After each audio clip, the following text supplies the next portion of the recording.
Well, Eddie, first, congratulations being named a team captain again.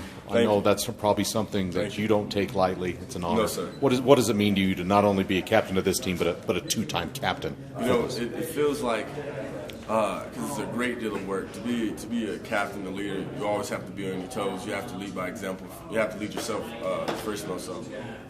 Just to kind of be able to be put in a position to lead such a wonderful group of men and to be that kind of that front runner for a team, it's just an honor. Truly. How different is it, too? I mean, last year there were quite a few seniors on this team. This year, 8 seniors on the team. That's the second fewest in the country among FBS schools. So how different is it leading such a young group compared to a somewhat veteran group last year? It's you know, you always have to, like I said, you always have to be on your toes because you always have, at any given time, you have 10 guys, 11 guys watching what you do, your behaviors, your mentality, your attitude going towards practice, a game, anything. So as that leader, if they see that you say you're shook, like, oh man, like, oh, that means you just, all your young guys, all your freshmen, they're looking at you like, oh man, if he's nervous, I'm nervous. Mm-hmm. So you always have to be that kind of that calm voice and that calm mentality.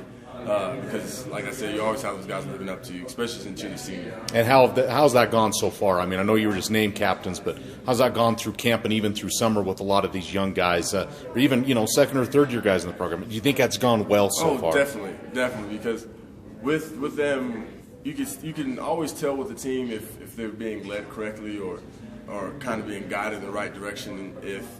If you have guys that are, say, not buying in, not giving great effort, and we haven't had that throughout camp or anything close to it. So I'm definitely excited for the young guys. You look at North Dakota, and look, I know you'll be doing a lot more game planning, but last year, they're very physical. They like to run the ball a lot. When you kind of, at least initially, do you see similar to what Wyoming likes to do offensively, where I'm not saying they'll not throw the ball ever, but do you see kind of some similarities there? And does that possibly maybe work to your advantage? You've been going against it for the last month here. Exactly. That's what I was saying to some other guys, that we've been practicing against UND since the first day of camp, because traditionally in the Mountain West, we don't see a lot of pro-style offense. We see mostly spread. Mm-hmm. So a lot of it will spread you out. You have to have a lot of outside speed and edge speed. But with our offense and UND's, they're going to have fullbacks, big personnels, and then they'll line up the ball and run the ball. Mm-hmm. So just like with our offense, just like with their offense, if you stop the run, it's an uphill battle for them. So it's going to be the same physical game that we've been playing, like you said, for a month now, this Saturday.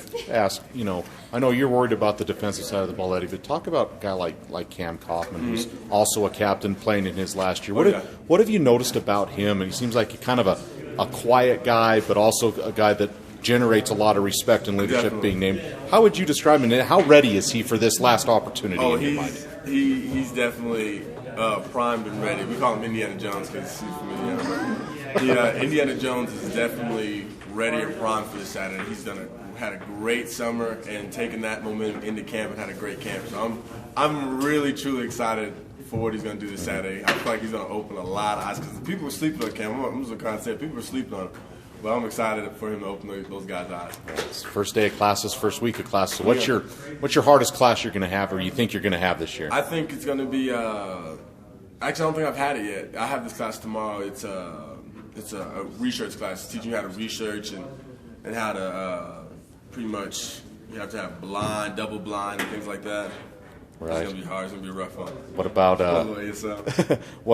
the class you're looking forward to the most? I'll probably say my ASL class, or sign language. I really like it. Uh-huh. Being able to say, like, oh, I know how to communicate more than one way, so I really like that. I'm really looking forward to it.